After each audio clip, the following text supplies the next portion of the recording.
Merci, Angelo, pour la prière. Merci beaucoup. Merci, frère Eximon, pour le choix de ces cantiques et de nous diriger ce soir. Je salue l'auditoire ce soir et aussi tous ceux qui vont nous suivre dans les réseaux sociaux. Donc, que la grâce et la paix soient avec vous tous et que le Saint-Esprit nous accompagne ce soir dans l'étude de la parole de Dieu. Nous allons faire de sorte que nous terminons un petit peu avant et nous allons prendre des questions justement pour la semaine passée et pour aujourd'hui s'il y en a.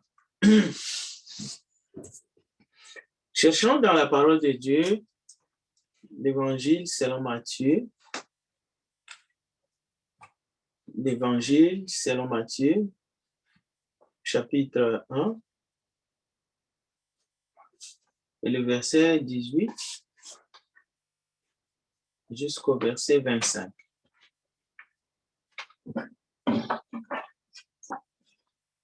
L'Évangile selon Matthieu, chapitre 1, verset 18 à 25.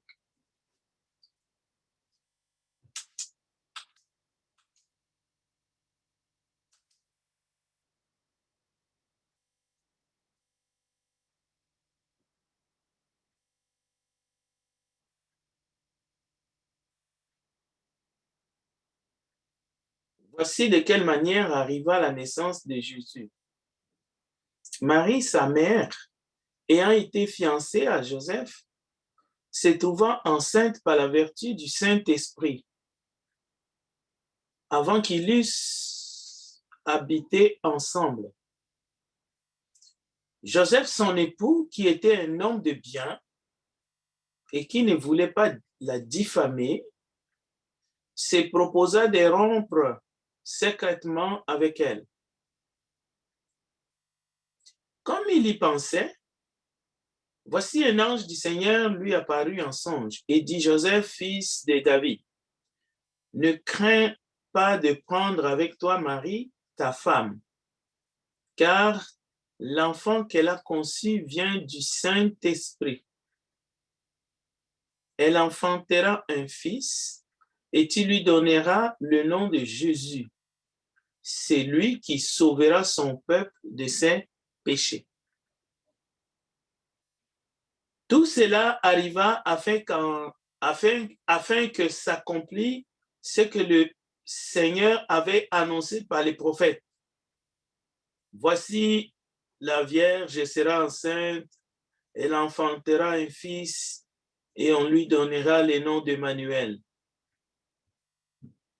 Ce qui signifie Dieu avec nous. Joseph s'étant réveillé, fit ce que l'ange du Seigneur lui avait ordonné et il prit sa femme avec lui. Mais il ne la connut point jusqu'à ce qu'elle eût enfanté un fils auquel il donna le nom de Jésus. Gardons ces textes tout proches et gardons vraiment ces textes pendant longtemps parce qu'il contient un message très important pour toute vie de couple, pour toute la vie conjugale, mais aussi pour les fiançailles et même une fois qu'on n'est plus en couple, soit qu'on est veuve,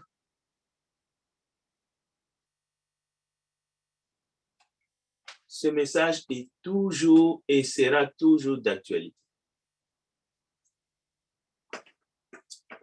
Donc, sans nul doute, après la vie des fiançailles ou après l'engagement des fiançailles, c'est la vie des couples qui commence. Cette vie des couples continue avec l'arrivée d'un ou des enfants. La famille s'agrandit. Donc, c'est la vie familiale. Souvent, il y a une question qui revient dans les esprits, dans la tête. C'est quand le mariage commence réellement. Cette question ressemble beaucoup. C'est quand exactement que l'avion décolle. Alors, quand est-ce qu'on est marié? Bien sûr, il y a des réponses toutes faites. Nous avons tous des réponses toutes faites.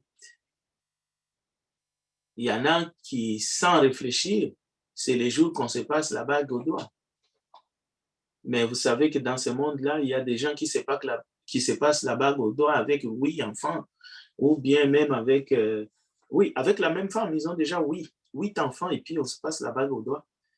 On peut quand même se poser la question, quand est-ce que le mariage commence? Mais cette question, c'est une question piège, au fait.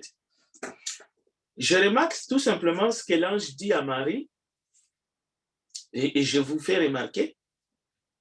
L'ange dit à Marie, et l'ange dit à Joseph, écoutez bien, au verset 20, comme il pensait à faire quoi? Il pensait à rompre secrètement avec elle. Joseph pensait à rompre secrètement l'engagement des fiançailles. Et le terme rompre ici, ça veut dire qu'il y avait une alliance.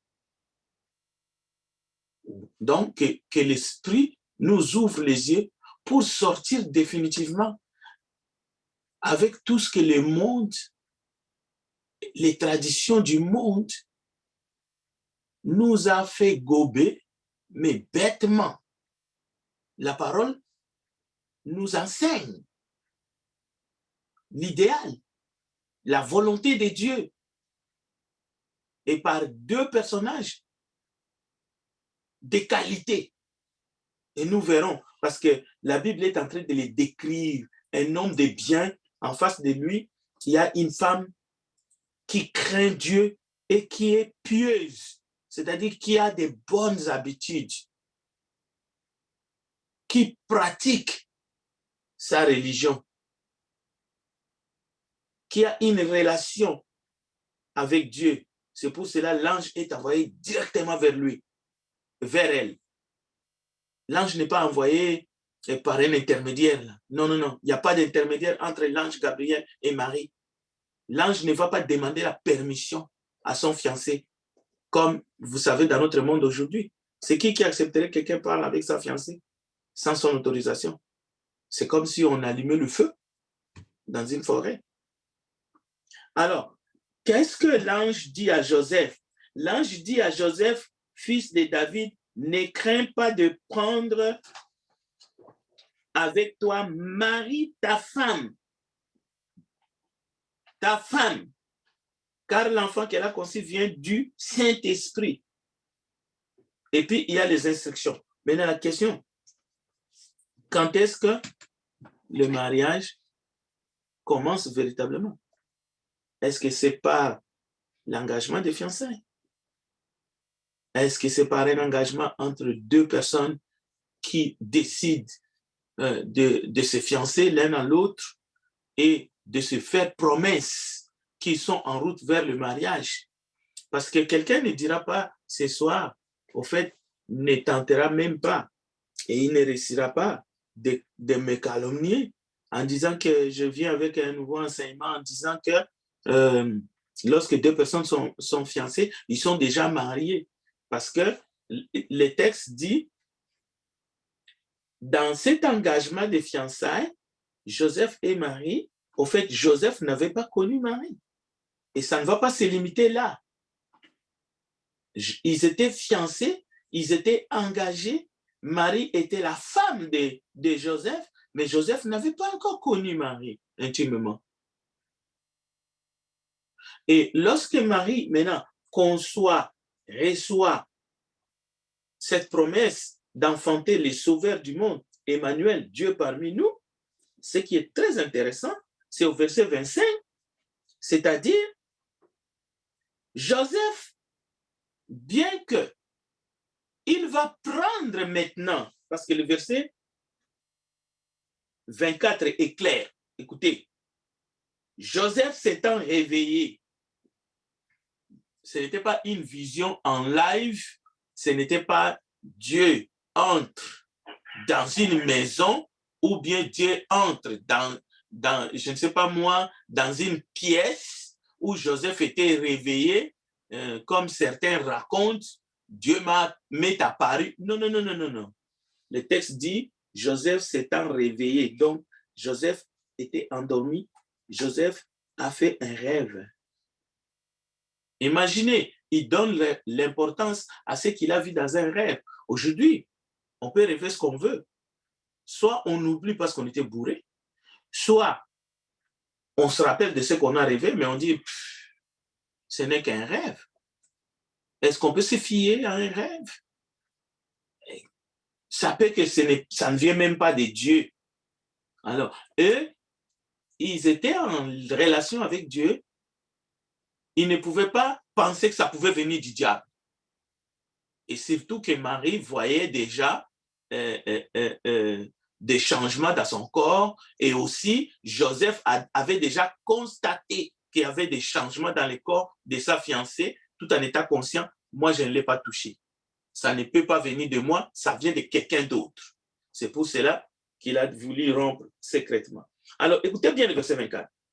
Joseph s'étant réveillé, fit ce que l'ange du Seigneur lui avait ordonné et il prit sa femme avec lui. Il prit sa femme avec lui. C'est-à-dire, à partir de ce moment-là, ils vont habiter ensemble. Mais, le verset 25, il ne la connut point. Pourquoi il ne la connut point? Parce qu'il y avait quelque chose, il y avait une instruction, il y avait une promesse qu'un enfant, que quelque chose est venu de Dieu. Donc, quand quelque chose vient de Dieu, quand on reçoit une instruction qui vient de Dieu, même la chose la chose qui nous tient le plus au cœur, qu'on ne peut pas s'en passer au fait, parce que c'est ma femme, et je l'ai chez moi, mais pour l'amour du ciel, Joseph ne va pas toucher Marie jusqu'au jour de l'accouchement.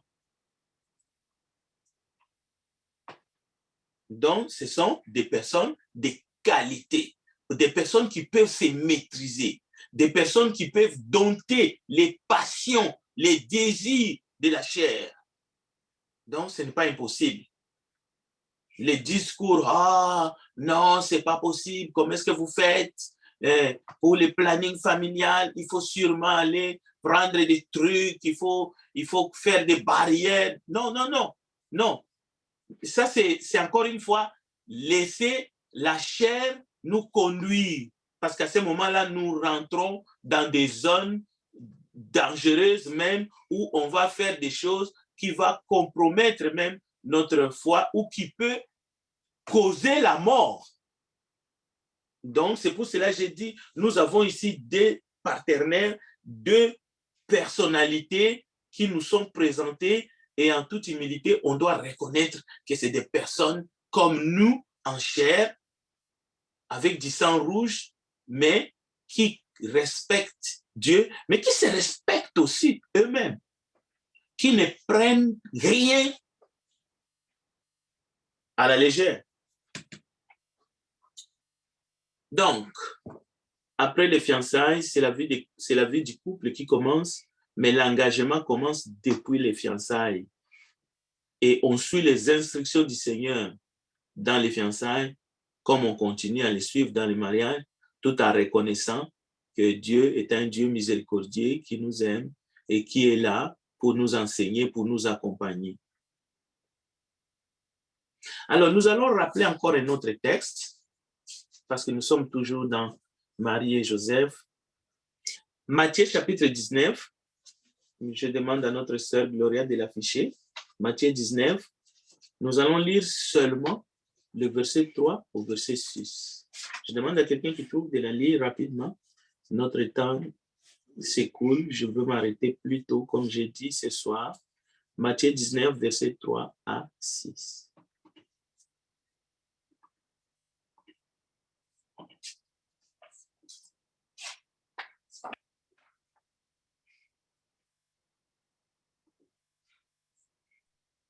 Quelques pharisiens s'approchèrent de lui pour lui tendre un piège. Ils lui demandèrent, « Notre loi permet-elle à un homme de renvoyer sa femme pour n'importe quelle raison ?» Jésus répondit, « N'avez-vous pas lu ce que déclare l'Éternel, déclare l'Écriture? Au commencement, le Créateur les fit hommes et femmes. Puis il dit, c'est pourquoi l'homme quittera son père et sa mère pour s'attacher avec sa femme, et les deux deviendront un seul. Ainsi, ils ne sont plus deux, mais un seul être. Que l'homme ne sépare donc pas ce que Dieu a uni. » Merci, mon frère. C'est Linky, je pense, par la voix. Pour la lecture. Alors, nous avons encore un texte phare. Nous allons réfléchir et nous allons sortir une question qui revient souvent dans ces textes. La question, la voici. Faut-il vraiment tout quitter parce qu'on entre dans l'union conjugale? Faut-il vraiment bien quitter ses parents pour s'attacher à sa femme? Eh bien, c'est ce que le texte dit. C'est ce que l'Esprit nous fait entendre. Et ce n'est pas un détail. Et pourquoi cette question n'est pas farfelue? C'est parce que beaucoup veulent entrer dans l'union conjugale ou entrent dans l'union conjugale, mais sans quitter. Sans quitter et même sans tout abandonner. Ici, vraiment, il faut tout quitter. C'est-à-dire, et d'ailleurs, j'aime bien une tradition où on enterre le vieil homme, ou je ne sais pas, il y a aussi un terme pour les filles, on dit on enterre la vie de la jeune fille. C'est vraiment ça un sens, tout ça. Mais le terme quitter, l'homme quittera. Et il y a un faux débat, c'est l'homme qui doit quitter, la femme ne va pas quitter. C'est-à-dire la femme, lui, elle ne quitte rien, elle ne quitte pas, elle ne quitte même pas ses amis. Ses amis du sexe opposé. Non, ce sont mes amis, mais moi, ce sont toujours mes amis, on peut toujours aller manger avec eux comme si de rien n'était. Est-ce qu'il faut-il vraiment quitter son père et sa mère pour s'attacher à sa femme? Et c'est ce que le texte dit. C'est ce que Dieu dit, ce n'est pas les textes qui disent. Le texte ne dit rien. C'est ce que Dieu a préconisé. Pourquoi? Parce que c'est comme un cellule. Il y avait avant une seule cellule, une seule famille, mais une autre famille commence. Donc, c'est comme les cordons ombilicaux.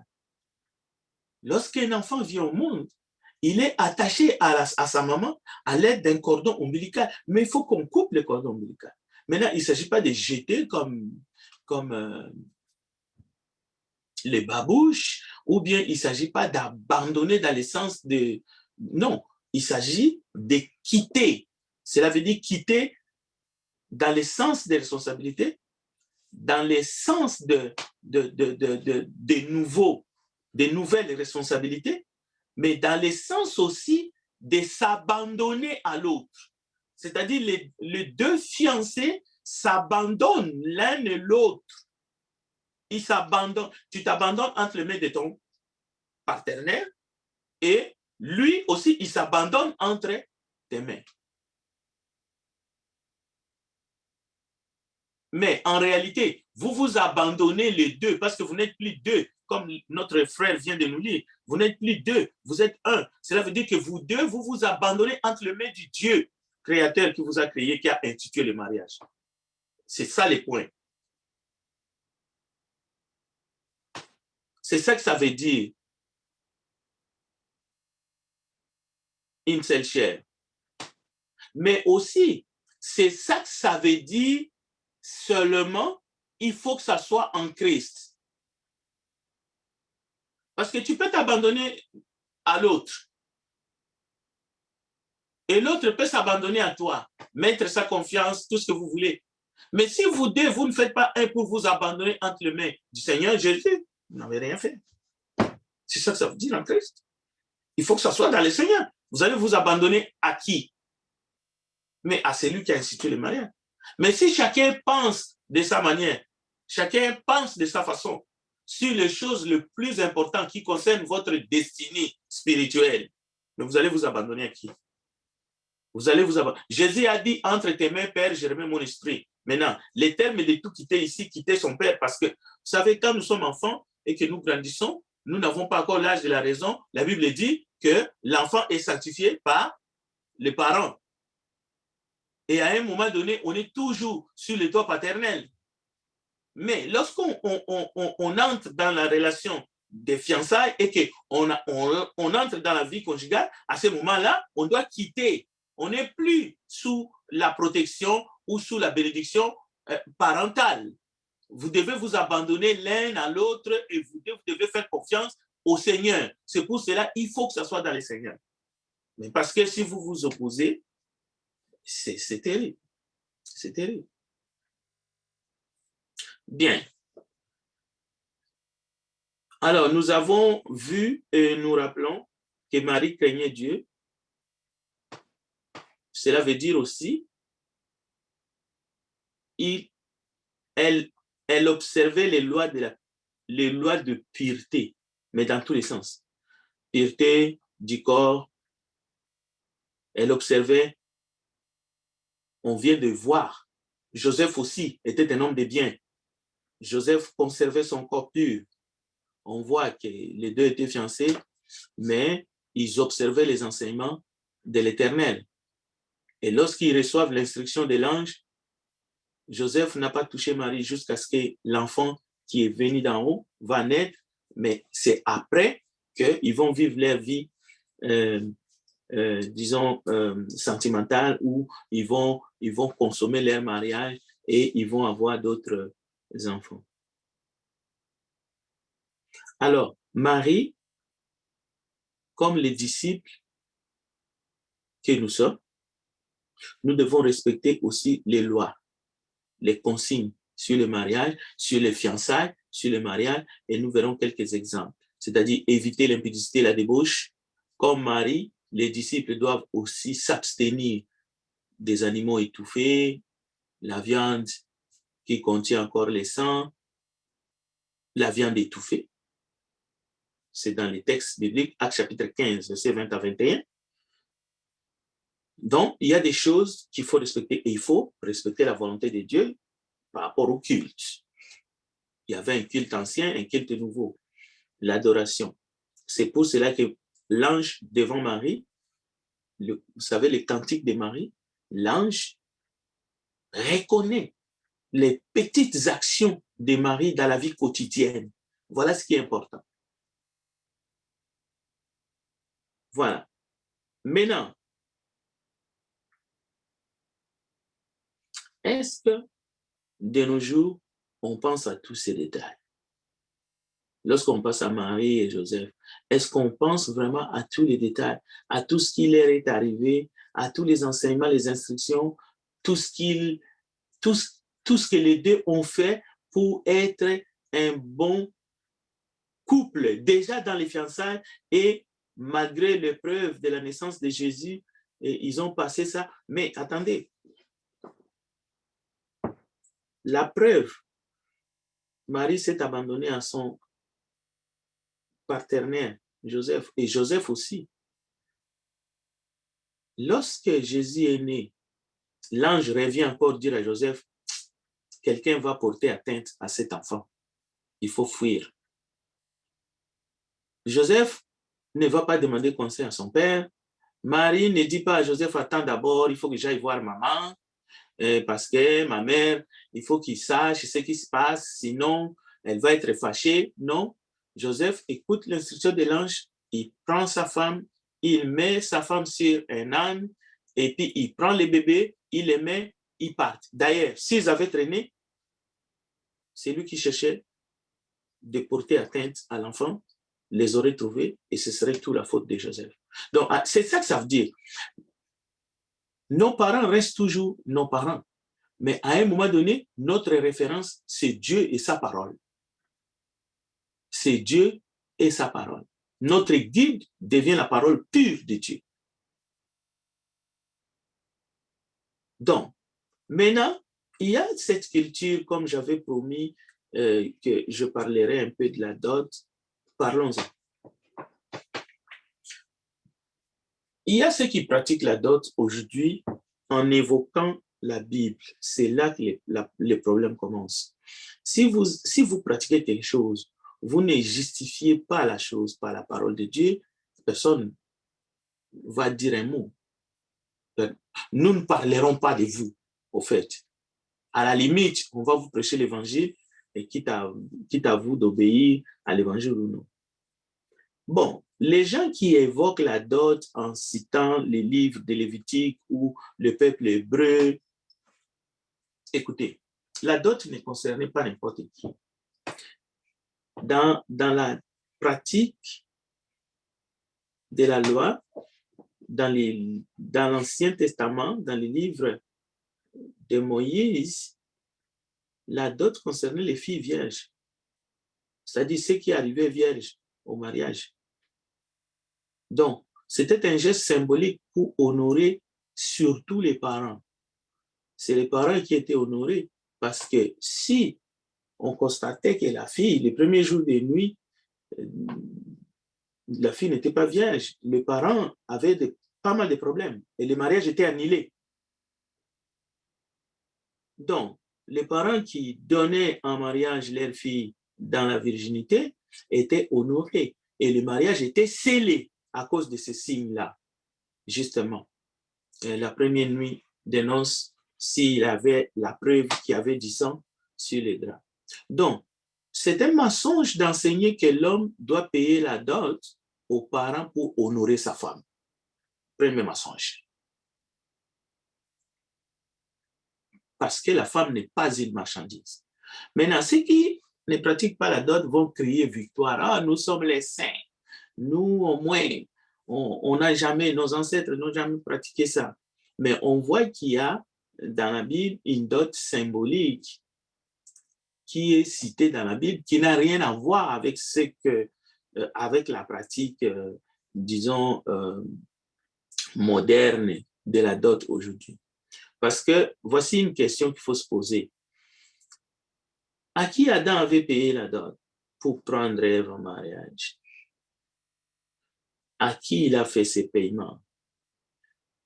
Le paiement de la dot, tel que pratiqué dans certaines traditions et coutumes, n'est pas doctrinal. C'est une suite logique de culture, de tradition, mais qu'on a extrapolé. C'est devenu une pratique même qu'on peut caser dans le capitalisme ou même dans une pratique esclavagiste, au fait qui réduit l'être humain aux marchandises. En priorité la femme. Mais il y a aussi des hommes qui sont réduits à un marchandise. On achète des hommes aussi. Et justement. Donc, c'est pour faire du profit et du bénéfice. Mais attention, attention. Vous pouvez ne pas pratiquer la dot, mais il y a autre chose. Il y a autre chose, même qui est pire encore. La culture du mariage comme industrie. Lorsqu'on arrive les jours du mariage à louer une limousine de 6 mètres, alors qu'on n'a même pas une bicoque, on n'a même pas un vélo moteur, c'est-à-dire que en un jour, on dépense des milliers de dollars, même si ça ne vient pas de nous-mêmes, même si ça vient des gens qu'on invite, même si ça vient de nos parents qui sont riches. Je peux vous dire, cette pratique-là est encore 2 fois pire que ceux qui pratiquent la dot symboliquement pour honorer sa femme ou ainsi de suite. L'industrie du mariage aujourd'hui est 2 fois plus démoniaque parce que là-dedans, tu trouves l'orgueil, tu trouves toutes sortes d'affaires, tu trouves les vantardismes, tu trouves les gaspillages, parce que ces mêmes personnes-là qui vont s'endetter à coût de 25 000 $, ils vivent comme des mendiants le lendemain de leur mariage. Et puis, les hamers qu'on a loués de 6 mètres retournent au dealer qu'il a mis en location. On commence à compter, on commence à réfléchir comment on va rembourser. Tout ça, c'est pour faire plaisir à l'un et à l'autre et pour faire plaisir aux invités. Croyez-moi, si vous êtes réellement chrétien, vous devez réfléchir 2 fois avant de faire ce genre de bêtises. Bien. Un autre type de pratiquer la dot, c'est le travailleur du plus vieux métier du monde. Ce n'est pas la même dot. Oui, les parents m'ont dit, non. Il y a des gens qui vendent les porcs comme de la marchandise. C'est-à-dire, tu payes et puis tu as les corps à disposition. Donc, c'est une forme de dot. Et il y a des hommes comme des femmes qui le font. Les hommes vendent leurs porcs, on les appelle les escortes, mais aujourd'hui, là, avec l'effet de transgenre, donc, quand un homme ou une femme vend son corps, ben, voilà, il a imposé une taxe, c'est un impôt. Donc, c'est une forme de dot aussi. Alors, Marie n'était pas une femme trophée. Et Marie n'a jamais été donnée cadeau à Joseph. Joseph non plus n'a pas fait des choses qu'on peut voir aujourd'hui. Alors, la parole est là, que Dieu nous aide et nous enseigne. Alors, il est 19h40. Je vais vous laisser la possibilité de poser des questions. Je vais terminer en disant ceci. Il y a une différence entre souhaiter le bien à quelqu'un, apprécier le bon qu'on trouve chez quelqu'un, chez son semblable, et exiger que celui-ci qui est en face de nous, qu'il soit un partenaire, un futur époux ou une future épouse, se comporte ou soit la personne que nous décidons qu'elle soit. Il y a une différence. On peut toujours espérer le bien, on peut toujours vouloir que l'autre progresse dans sa vie, mais exiger qu'il soit comme nous voulons, c'est de l'intolérance et même c'est une exigence mystique. Et cela concerne aussi les enfants. On éduque un enfant, mais un animal, on les dresse. Donc, Dieu ne fait même pas ça pour nous. Et là, je fais appel à la parole de Dieu. Ce n'est pas cette pédagogie-là que Dieu utilise pour que nous soyons des chrétiens obéissants à la parole de Dieu. Alors, il suffit de remarquer l'exigence de la Bible lorsqu'il est question, par exemple, d'être établi dans l'Église comme responsable. C'est la parole qui est exigeante.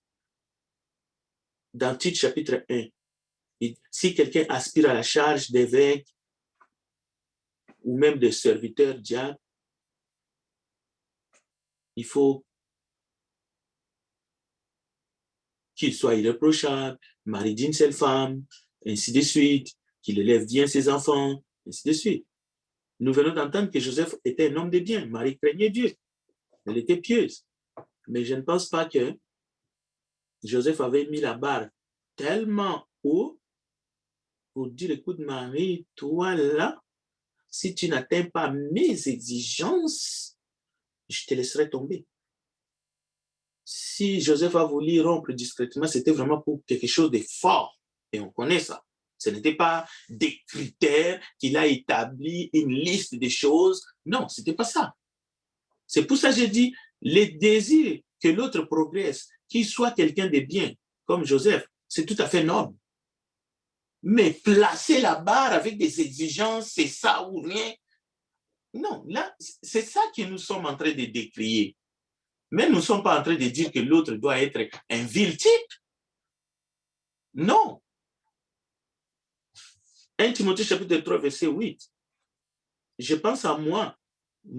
Si mon épouse aujourd'hui exiger au début de notre relation un futur mari qualifié comme évêque ou diacre qui devrait remplir ces exigences-là, mais je ne serais pas avec elle aujourd'hui. Parce que je n'étais même pas qualifié. J'étais déjà célibataire. Un évêque, il doit être marié d'une seule femme. Si j'étais marié d'une seule femme, je ne la prendrais pas. Je serais déjà pris. Mon cœur serait déjà pris. Donc, il ne s'agit pas de venir dans le cadre des fiançailles avec des critères. 1 Timothée chapitre 3, verset 1, je cherche quelqu'un qui est ta. Mais écoute, il faut arrêter. Elle m'a dit oui par la foi. Elle m'a accepté comme j'étais. C'est pour cela que j'aime cette chanson telle que je suis, sans rien à moi. C'est comme ça qu'on commence une relation. Mais toujours avec la foi, mais toujours en Christ. Que Dieu vous bénisse. Je vais laisser les frères qui nous dirigent, Eximon. On va passer aux questions.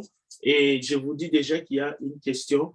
Nous sommes en mission parce qu'il y a une question que les frères évoluent à poser à son étude. Mais je vais d'abord laisser que ceux qui ont des questions posent et après, on va répondre à 1 Corinthiens chapitre 7 aussi.